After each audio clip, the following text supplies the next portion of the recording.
কুষ্টিয়ায় যৌথ অভিযানে শীর্ষ সন্ত্রাসী সুব্রত বাইন, মোল্লা মাসুদ গ্রেপ্তার। তাদের তথ্যে হাতিরঝিলে গ্রেপ্তার আরও দুজন।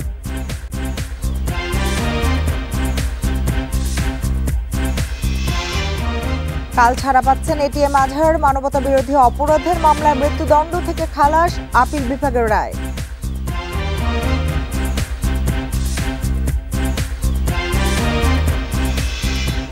চাকরি অধ্যাদেশ বাতিল দাবিতে সচিবালয়ে চতুর্থ দিনের বিক্ষোভ, সমাধানের আশ্বাসে কালকের প্রতিবাদ কর্মসূচি স্থগিত।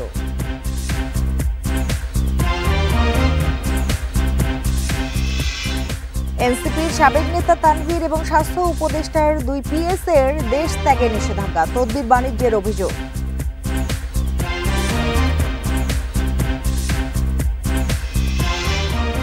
মোবাইল ব্যাংকিংয়ে তুলনামূলক বেশি সেবা মূল্য দিচ্ছে গ্রাহক, টিআইবির প্রতিবেদন। অর্থ পাচার, সন্ত্রাসী কাজে ব্যবহার। এই ঈদে জামা জুতো অ্যাক্সেসরিজের ডিসকাউন্ট। আমন্ত্রণ বিরতিহীন রাত 9টায় বাংলাদেশে। আপনাদের সঙ্গে আছি সুমনা সিমি। এতক্ষণ জানাচ্ছিলাম শিরোনামগুলো, এবার জানাবো পুরো খবর। 3 ঘন্টা অভিযানের পর কুষ্টিয়া থেকে গ্রেপ্তার হয়েছে 2 শীর্ষ সন্ত্রাসী সুব্রত বাইন ও মোল্লা মাসুদ। তাদের আরও 2 সহযোগীকে আটক করা হয়েছে রাজধানীর হাতিরঝিল থেকে। মঙ্গলবার বিকেলে ঢাকা সেনানিবাসে সংবাদ সম্মেলনে জানানো হয়, তালিকাভুক্ত সন্ত্রাসীদের ধরতে দীর্ঘদিন ধরে অনুসন্ধান চালানো হয়েছে। 2001 সালে প্রকাশ হওয়া 23 শীর্ষ সন্ত্রাসীর তালিকায় ছিলেন সুব্রত বাইন ও মোল্লা মাসুদ। মঙ্গলবার কুষ্টিয়ার একটি বাড়ি থেকে তাদের গ্রেপ্তার করা হয়েছে। একই সময়ে অভিযান চালিয়ে রাজধানীর হাতিরঝিল থেকে আটক করা হয় তাদের 2 সহযোগীকে। তাদের কাছ থেকে 5টি অস্ত্র ও 10টি ম্যাগাজিন উদ্ধার করা হয়।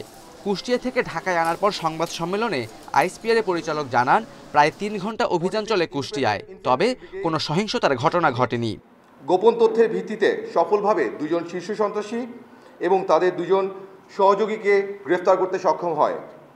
গ্রেফতারকৃত সন্ত্রাসীরা হলো সুব্রত বাইন ওরফে ফতে আলী, আবু রাসেল মাসুদ ওরফে মোল্লা মাসুদ, শুটার আরাফাত এবং শরীফ। সুব্রত বাইন ও মোল্লা মাসুদ কবে থেকে দেশে আছে এবং তাদের পরিকল্পনা কি ছিল তা জানায়নি আইএসপিআর। এই চক্রটি দেশের বিভিন্ন অঞ্চলে হত্যা, চাঁদাবাজি এবং নাশকতা চালিয়ে এসেছিল। উল্লেখযোগ্যভাবে সুব্রত বাইন এবং মোল্লা মাসুদ হল তালিকাভুক্ত 23 জন শীর্ষ সন্ত্রাসী দলের অন্যতম নেতা এবং 7 স্টার চক্রের মূল পরিকল্পনাকারী। এই অভিযান ছিল দীর্ঘদিনের গোয়েন্দা তৎপরতা এবং পরিকল্পনার ফসল। 90-এর দশকে ঢাকার অপরাধ জগতের আলোচিত নাম ছিল সুব্রত বাইন। তার নামে এখনও ইন্টারপোলের রেড নোটিশ জারি রয়েছে। অভিযোগ আছে, সুব্রত বাইনের হাত ধরেই অপরাধে জড়ায় মোল্লা মাসুদ। তাদের বিরুদ্ধে অসংখ্য হত্যা ও টেন্ডারবাজির অভিযোগ রয়েছে। Khaled Raihan, independent news, Dhaka. মৃত্যুদণ্ড থেকে খালাস পাওয়া জামায়াত নেতা এটিএম আজহারুল ইসলামের মুক্তির আদেশ ট্রাইব্যুনাল থেকে পাঠানো হয়েছে কারাগারে। বুধবার সকালে বাংলাদেশ মেডিকেল বিশ্ববিদ্যালয় হাসপাতাল থেকে তিনি ছাড়া পাবেন বলে জানিয়েছেন তার আইনজীবীরা। এর আগে সকালে আগের রায় বাতিল করে আজহারকে খালাসের রায় দেন প্রধান বিচারপতি নেতৃত্বে 7 বিচারপতির পূর্ণাঙ্গ আপিল বেঞ্চ। 71-এ মুক্তিযুদ্ধের সময় মানবতা বিরোধী অপরাধের অভিযোগে আন্তর্জাতিক অপরাধ ট্রাইব্যুনালের মৃত্যুদণ্ড মাথায় নিয়ে প্রায় 1 যুগ ধরে কন্ডেম সেলে জামায়াতের নেতা এটিএম আজহারুল ইসলাম। দীর্ঘ আইনি লড়াই শেষে তার রিভিউ আবেদনের চূড়ান্ত রায় পেতে সকাল থেকে আপিল বিভাগে হাজির জামায়াতের কেন্দ্রীয় নেতারা সহ বিপুল সংখ্যক আইনজীবী। প্রধান বিচারপতি রায় ঘোষণায় জানান, 7 বিচারপতির সর্বসম্মতিতে এটিএম আজহারের আপিল গ্রহণ করে তাকে খালাস দেওয়া হয়েছে। এ সময় সংক্ষিপ্ত পর্যবেক্ষণে আদালত জানায়, এই মামলায় বিচারের নামে অবিচার হয়েছিল। বিগত দিনে এটিএম আজহারের বিষয়ে উত্থাপন করা বিভিন্ন তথ্য উপাত্ত বিবেচনায় ব্যর্থ হয়েছিল আদালত। এই রায়ের মাধ্যমে সিন্ডিকেটেড ইনজাস্টিসের অবসান হয়েছে। অতীতের রায়ে বাংলাদেশ সহ এই ভারতীয় সাবকন্টিনেন্টের ক্রিমিনাল বিচার ব্যবস্থার পদ্ধতি চেঞ্জ করে দেওয়া হয়েছিল। এটা ছিল সবচাইতে বড় ভুল। আদালতের সামনে উপস্থাপিত সাক্ষ্য প্রমাণ অ্যাসেসমেন্ট করা ছাড়াই জনাব এটিএম আজহারুল ইসলাম সাহেবকে ফাঁসি দেওয়া হয়েছিল। এদিকে দলের সাবেক ভারপ্রাপ্ত সেক্রেটারি জেনারেলের খালাসের খবরে উচ্ছ্বসিত জামায়াতের নেতাকর্মীরা। এই রায়ে মিথ্যার বিরুদ্ধে সত্যের জয় হয়েছে বললেন তারা। আজকে মহামান্য সুপ্রিম কোর্টের রায়ের মাধ্যমে এই সত্যই প্রমাণিত হয়েছে। অ্যাডভোকেট শিশির বলেছে সত্যের বিজয় হয়েছে, সত্যের বিজয় হয়েছে, সত্যের বিজয় হয়েছে। আপিল বিভাগের রায় মেনে নিয়ে আন্তর্জাতিক অপরাধ ট্রাইব্যুনালের প্রসিকিউশন জানায় এই রায়ের ফলে চলমান বিচার কাজে কোনো প্রভাব পড়বে না। আজহার সাহেবের মামলায় যে মেরিটগুলো ছিল সেগুলোর ব্যাপারে আমরা অ্যাপিলেট ডিভিশনে বলেছিলাম যে এটি up to your lordships decision. Lordships এই মেরিট বিবেচনায় এটিএম আজহার সাহেবকে খালাস প্রদান করেছেন। প্রসিকিউশনের পক্ষ থেকে দেশের সর্বোচ্চ আদালতের রায়কে আমরা মেনে নিয়েছি এবং আমরা এটা মেনে নিতে বাধ্য। 1971 সালে রংপুর অঞ্চলে মানবতা বিরোধী অপরাধের দায়ে আওয়ামী লীগ সরকারের আমলে 2014 সালের ডিসেম্বরে আজহারকে মৃত্যুদণ্ড দেয় আন্তর্জাতিক অপরাধ ট্রাইব্যুনাল। 2019 সালে এই রায় বহাল রাখেন আপিল বিভাগ। Zahidul Bashar, independent news, Dhaka. মন্ত্রিপরিষদ সচিবের সাথে বৈঠকের আশ্বাসে বুধবারের আন্দোলন থেকে সরে এলো সচিবালয়ের আন্দোলনরত কর্মচারীরা। দিনভর উত্তেজনা শেষে মঙ্গলবার বিকেলে ভূমি সচিব জানান বুধবারের বৈঠকে তাদের বক্তব্য তুলে ধরা হবে। এদিকে মঙ্গলবার সচিবালয় ঘিরে বিশেষ নিরাপত্তা জোরদার করা হয়। দুপুর পর্যন্ত গণমাধ্যম কর্মীরা সচিবালয়ে প্রবেশ করতে পারেনি।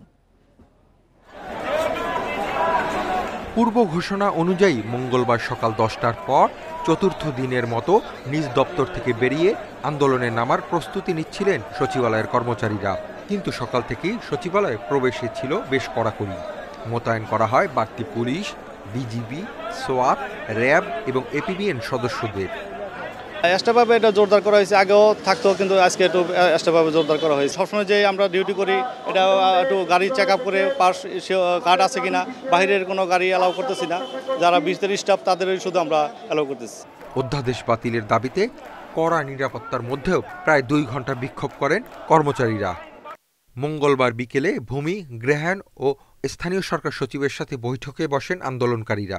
আমরা আসলে কথাগুলো বলেছি, ওদের কথা শুনেছি এবং যেহেতু জিনিসটা একটু তাড়াতাড়ি ওনারা চান, সেই জন্য আমরা ঠিক করেছি কালকে সকাল 10টায় আমরা যারা আছি এটার সাথে সংশ্লিষ্ট সব সচিব মিলে আমরা মন্ত্রিপরিষদ সচিব মহোদয়কে এই কথাগুলো জানাবো। আলোচনায় বসার আশ্বাসে বুধবারের আন্দোলন স্থগিত করেন সচিবালয় কর্মকর্তা কর্মচারীরা।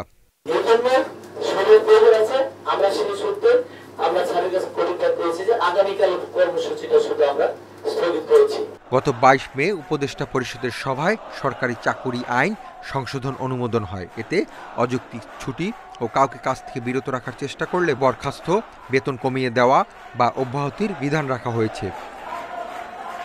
Hasin Mahmud Shah, independent news, Dhaka. অন্তর্বর্তী সরকারের সময় আওয়ামী লীগের বিচারে ব্যর্থ হলে বিএনপি ক্ষমতায় এসে তাদের বিচারের আওতায় আনবে বলে জানিয়েছেন দলটির স্থায়ী কমিটির সদস্য আমির খসরু মাহমুদ চৌধুরী। এদিকে জরুরি সংস্কার শেষে দ্রুত নির্বাচনের জন্য প্রধান উপদেষ্টার প্রতি আহ্বান জানিয়েছে সিপিবি, এবি পার্টি সহ বিভিন্ন দলের নেতারা। মঙ্গলবার এক আলোচনায় এসব কথা বলেন তারা। জাতীয় প্রেস ক্লাবে অন্তর্বর্তী সরকারের 10 মাস উপলক্ষে গণতন্ত্র ও জাতীয় নিরাপত্তা শীর্ষক আলোচনার আয়োজন করে গণতান্ত্রিক রাষ্ট্র পরিষদ। যোগ দেন বিএনপি, গণ অধিকার পরিষদ, সিপিবি, এবি পার্টি সহ বিভিন্ন রাজনৈতিক দলের নেতারা। উপস্থিত থাকার কথা ছিল। উঠে আসে নির্বাচন ঘিরে অন্তর্বর্তী সরকারকে নিয়ে রাজনৈতিক দলগুলোর ভাবনা। বাম নেতাদের অভিযোগ 10 মাসেও একটি স্থিতিশীল রাজনৈতিক পরিবেশ তৈরি হয়নি। এনবিআর করিডোর ইস্যুর মতো নতুন নতুন সংকট তৈরি হচ্ছে প্রতিদিন, কিন্তু সংস্কারে অগ্রগতি নেই। সদিচ্ছার হয়তো নিশ্চয়ই ঘাটতি নেই, কিন্তু অভিজ্ঞতা, দূরদর্শিতা, প্রজ্ঞার কারণের জন্য যা দেখছেন মনে হচ্ছে এখানে ওনাদের হাত দেওয়া দরকার। আমাদেরকে বা বামজোটকে না জিগায় ওনারা সরকার গঠন করলেও আমরা দ্বিমত করি নাই, আমরা সমর্থন দিয়েছি। তারপরও এত বড় সমর্থনের পরও 10 মাসে ওনারা একটা রাজনৈতিক স্থিতিশীলতা অর্জন করতে পারলেন না। বিভিন্ন রাজনৈতিক দলের মধ্যকার বিভাজন ফ্যাসিবাদী শক্তিকে সুযোগ করে দিচ্ছে বলে মন্তব্য আলোচকদের। এই যে আমাদের মধ্যে একটা সংশয়, দ্বিধা, পরস্পর কাদা ছোড়াছুড়ি, যেটা 9 মাস আগে আমরা করি নাই, এখন আমরা সিরিয়াসলি করছি, এটা শেখ হাসিনা খুব এনজয় করছেন। এবং উনি যেখানে আছেন ওখানে সিসি ক্যামেরা থাকলে আমরা অনেক ওনার এনজয়মেন্টের হয়তো কোনো লক্ষণ আমরা দেখতে পেতাম। ভারত সরকার যে কি চিজ, ভবিষ্যতে হয়তো এই ধরনের এনজয়মেন্টের তথ্য আমাদের সামনে আসতেও পারে। বিএনপি নেতা আমির খসরু বলেন, সংস্কার বিষয়ে কারো দ্বিমত নেই, কোথায় কেন রাজনৈতিক বিভক্তি হয়েছে এ দায় কে নিবে তা পর্যালোচনা করতে হবে। সবাই বাংলাদেশের এমন কোনো লোক আছে আওয়ামী লীগের বিচার চায় না, আর সবচেয়ে বেশি তো ক্ষতিগ্রস্ত বিএনপি। আমাদের চেয়ে বিচার বেশি চাই, এটা অন্য কোনো দল তো হবে না। এদিকে আওয়ামী লীগের নেতারা এখনো তাদের অপরাধের জন্য অনুতপ্ত নয় বলেও অভিযোগ করেন আলোচকরা। ইকরামুল কবির, ইন্ডিপেন্ডেন্ট নিউজ, ঢাকা। জামায়াতের কোনো নেতার আচরণে বা কার্যকলাপে কেউ কষ্ট পেয়ে থাকলে ক্ষমা করে দেওয়ার আহ্বান জানিয়েছেন দলটির আমির ডাক্তার শফিকুর রহমান। ক্ষমতায় গেলে প্রতিশোধ ও বৈষম্যের রাজনীতির অবসান করারও প্রতিশ্রুতি দেন তিনি। মঙ্গলবার রাজধানীতে এক সংবাদ সম্মেলনে জামায়াতের আমির এসব কথা বলেন। মানবতাবিরোধী অপরাধের মামলা থেকে জামাত নেতা এটিএম আজহারুল ইসলাম খালাস পাওয়ার পর জরুরি সংবাদ সম্মেলন করেন দলটির আমির ডাক্তার শফিকুর রহমান। রাজধানীর ডিপ্লোমা ইঞ্জিনিয়ার্স ইনস্টিটিউটে এই সংবাদ সম্মেলনে তিনি বলেন, জামাত সবসময় এদেশের জনগণের পাশে থাকতে চেয়েছে। আমরা আমাদের পুরা কর্তব্য আদায় করতে পারিনি, আমাদের অনেক সীমাবদ্ধতার কারণে। একসময় আমাদেরকে করতেই দেওয়া হতো না, এখন অনেক সীমাবদ্ধতা আমাদের আছে, আপনারা আমাদেরকে ক্ষমা করবেন।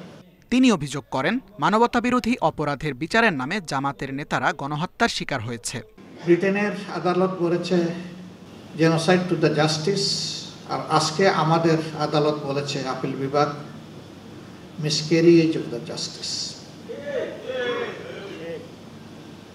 ন্যায়ভ্রষ্ট রায়। তিনি আরও অভিযোগ করেন, বিচার বিভাগ ও সরকার ঠান্ডা মাথায় খুন করার ছক কষেছে। তবে জামাত ক্ষমতায় গেলে প্রতিহিংসা ও বৈষম্যের রাজনীতির অবসান করবে বলেও তিনি প্রতিশ্রুতি দেন। যদি এই দেশের সেবা করার দায়িত্ব আমাদের উপরে আসে, আমরা ইনশাআল্লাহ প্রতিশোধের রাজনীতির অবসান ঘটাবো। Tanvir Ahmed, independent news, Dhaka. এনসিপির সাবেক নেতা গাজী সালাউদ্দিন তানভীরকে দেশ ত্যাগে নিষেধাজ্ঞা দিয়েছে আদালত। এছাড়া স্বাস্থ্য উপদেষ্টার ব্যক্তিগত কর্মকর্তা তুহিন ফারাবী ও মাহমুদুল হাসানকেও এ নিষেধাজ্ঞা দেওয়া হয়। নিয়োগ, বদলি ও তদবির বাণিজ্যের অভিযোগে দুদকের আবেদনে এই নির্দেশ দেওয়া হয়েছে। সম্প্রতি শত কোটি টাকার দুর্নীতির অভিযোগ ওঠে স্বাস্থ্য উপদেষ্টার সাবেক ব্যক্তিগত কর্মকর্তা তুহিন ফারাবী ও মাহমুদুল হাসানের বিরুদ্ধে। এনসিপির সাবেক যুগ্ম সদস্য সচিব সালাউদ্দিন তানভীরের বিরুদ্ধেও ওঠে কমিশন বাণিজ্যের অভিযোগ। সুনির্দিষ্ট অভিযোগের ভিত্তিতে তাদের বিরুদ্ধে অভিযোগ অনুসন্ধানে নামে দুদক। এরই মধ্যে তাদের জিজ্ঞাসাবাদও করা হয়েছে। দুদক ইতিমধ্যে অনুসন্ধান শুরু করেছে। অনুসন্ধান চলাকালীন সময়ে অনুসন্ধানকারী কর্মকর্তা তাদের বিদেশ যাত্রা রহিতকরণে এবং তাদের জাতীয় পরিচয়পত্র ব্লক করার জন্য আদালতে আবেদন করেছেন। এদিকে ক্রিকেটার সাকিব আল হাসানের অর্থ পাচারের তথ্য চেয়ে আর্থিক গোয়েন্দা সংস্থা বিএফআইউকে চিঠি দিয়েছে দুদক। অনুসন্ধানের স্বার্থে যেখানে যেখানে যে চিঠি দেওয়া প্রয়োজন ওনারা সেই অনুযায়ী তাদের সংশ্লিষ্ট অধিদপ্তর কিংবা প্রতিষ্ঠান অথবা ইনস্টিটিউটের যেখানে যেখানে চিঠি দেওয়া সেখানে হয়তো ওনারা চিঠি দিচ্ছেন। দুদক জানায় অভিযুক্তদের ওপর কড়া নজর রাখা হয়েছে। পালিয়ে যেতে পারেন, তথ্য পেলেই গ্রেপ্তার করা হবে। আদালতে দুদকের পক্ষ থেকে আবেদন করা হয়েছে। রিশাদ হুদা, ইন্ডিপেন্ডেন্ট নিউজ, ঢাকা। জাপানের $500 মিলিয়ন সহায়তায় মাতারবাড়ি ও মহেশখালীকে সিঙ্গাপুরের মতো অত্যাধুনিক করে গড়ে তোলার পরিকল্পনা প্রধান উপদেষ্টার। মঙ্গলবার ফরেন সার্ভিস একাডেমিতে প্রধান উপদেষ্টার জাপান সফর নিয়ে সংবাদ সম্মেলনে এই কথা জানান প্রেস সচিব শফিকুল আলম। জানান, পরিকল্পনা বাস্তবায়নেই প্রধান উপদেষ্টা জাপান সফরে যাচ্ছেন। এছাড়া দক্ষ 1 লাখ কর্মী জাপানে পাঠানোর বিষয়ে পদক্ষেপ নিচ্ছে সরকার। প্রেস সচিব জানান, 29 ও 30 মে নিক্কেই সম্মেলনের জন্য জাপান গেলেও দ্বিপাক্ষিক সফর হিসেবেও আলাদা গুরুত্ব পাচ্ছে অধ্যাপক ইউনুসের এ সফর। 3 শতাধিক জাপানি বিনিয়োগকারীর সাথে কয়েকটি সেমিনার হওয়ার কথা রয়েছে। এই সফর থেকে $500 থেকে $700 মিলিয়ন বিনিয়োগ আনার লক্ষ্য সরকারের। এছাড়া প্রধান উপদেষ্টা জাইকার সাথে বৈঠক করবেন বলেও জানান শফিকুল আলম। 4 দিনের সফর শেষে 31 মে দেশে ফিরবেন প্রধান উপদেষ্টা। বায়োলেটারাল বিষয়ে যেটা আছে যে আমরা এক্সপেক্ট করছি বিটুইন $500 থেকে $750 মিলিয়ন বা আপ টু $1 বিলিয়ন মতো আমরা সাপোর্ট এক্সপেক্ট করছি জাপানের থেকে। তার মধ্যে প্রায় $500 মিলিয়ন মতো হবে বাজেট সাপোর্ট। তো এই পুরো এছাড়া উনি একটা ইউনিভার্সিটি থেকে অ্যাওয়ার্ড পাবেন। আরও কিছু ইম্পর্টেন্ট মিটিং আছে জাপানের। নাগরিক হিসেবে গড়ে তোলার প্রতিষ্ঠান সুরভি পরিদর্শন করেছেন বিএনপির ভারপ্রাপ্ত চেয়ারম্যান তারেক রহমানের স্ত্রী ডাক্তার জুবাইদা রহমান। মঙ্গলবার দুপুরে ডাক্তার জুবাইদা রহমান ধানমন্ডির সুরভি কার্যালয়ে সুবিধাবঞ্চিত শিশুদের দেখতে যান। 1979 সাল থেকে মা সৈয়দা ইকবাল মান্থ বানু প্রতিষ্ঠিত এই সংগঠনটি সমাজের অবহেলিত শিশু ও নারীদের কল্যাণে কাজ করে আসছে। এর আগেও 6 মে তিনি সুরভি দেখতে এসেছিলেন।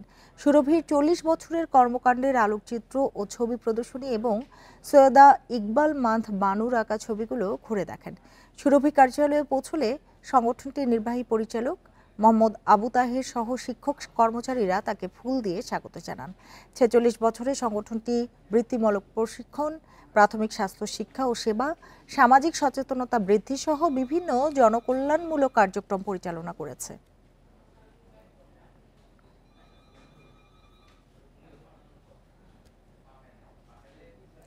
সোহরাওয়ার্দী উদ্যানে ঢাকা বিশ্ববিদ্যালয়ের শিক্ষার্থী শাহরিয়ার আলম শাম্যকে হত্যা করে মাদক ব্যবসায়ীরা।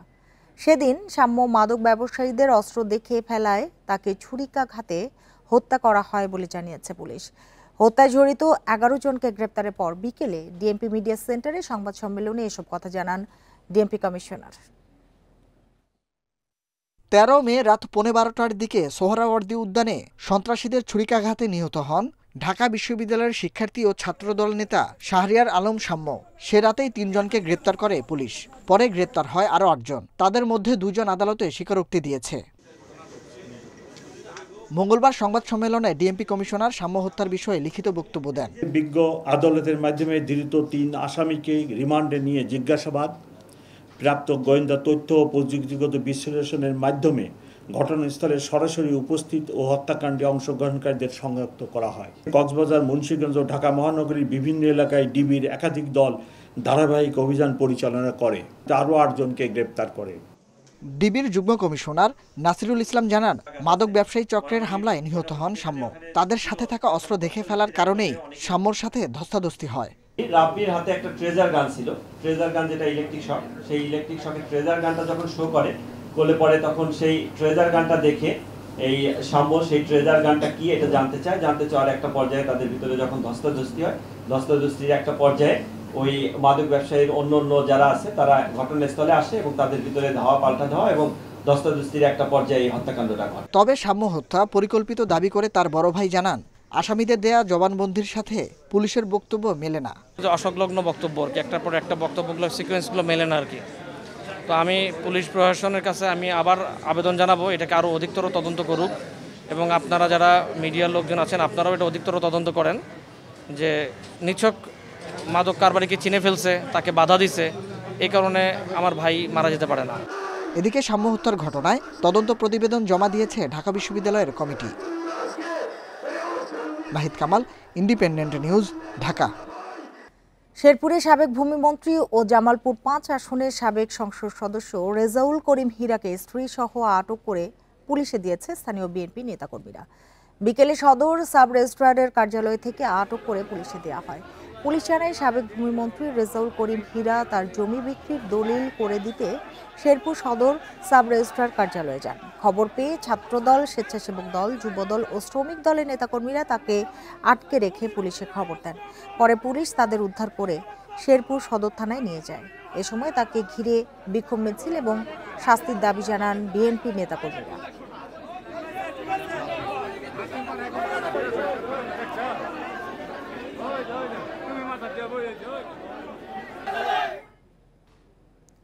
নির্বাচিত সরকারের হাতে সংস্কারের দায়িত্ব দিলে তা অনিশ্চয়তায় পড়বে বলে মনে করে জাতীয় নাগরিক পার্টি এনসিপি। বিশ্লেষকেরা বলছেন, সংস্কার ও বিচার ছাড়া নির্বাচন হলে পূর্বের অবস্থায় ফিরে যাবে দেশ। মঙ্গলবার জাতীয় প্রেস ক্লাবে এক আলোচনায় জুডিশিয়াল কিলিং এর বিপক্ষে সোচ্চার হওয়ার আহ্বান জানান বক্তারা। জাতীয় প্রেস ক্লাবে গণতান্ত্রিক রূপান্তরে মৌলিক সংস্কার ও নির্বাচনের ভূমিকা শীর্ষক আলোচনা সভার আয়োজন করে জাতীয় নাগরিক পার্টি এনসিপি। অংশ নেন রাজনৈতিক ব্যক্তিত্ব ও বিশ্লেষকরা। রাষ্ট্রবিজ্ঞানী অধ্যাপক দিলারা চৌধুরী বলেন, যারা আওয়ামী লীগ করে তাদের মধ্যে এখনো কোনো অনুতাপ নেই। তাই বিচার ও সংস্কার ছাড়া নির্বাচন হলে আবারও আগের অবস্থায় ফিরে যাবে দেশ। জনগণের কাছে জবাবদিহিতা নিশ্চিতে দ্বিকক্ষ বিশিষ্ট সংসদের পক্ষে মত দেন তিনি। আপনি যারা আওয়ামী লীগ করে শেখ হাসিনা থেকে শুরু করে তারা কিন্তু এক বিন্দু অনুতপ্ত নয়। সবচেয়ে বড় কথা, তারা মনে করে তারা কোনো ভুলই করে নাই। বেসিক কতগুলি যারা ইমিডিয়েট আপনার খুনের সঙ্গে জড়িত ছিল, যারা খুনের অর্ডার দিয়েছে, তাদের বিচারটা সম্পূর্ণ করতে হবে। আলোচনায় অংশ নিয়ে দ্বিকক্ষ বিশিষ্ট সংসদের বিপক্ষে মত দেন এবি পার্টির সাধারণ সম্পাদক। তবে সংরক্ষিত আসন 50 থেকে 100-তে উন্নীত করার পক্ষে তিনি।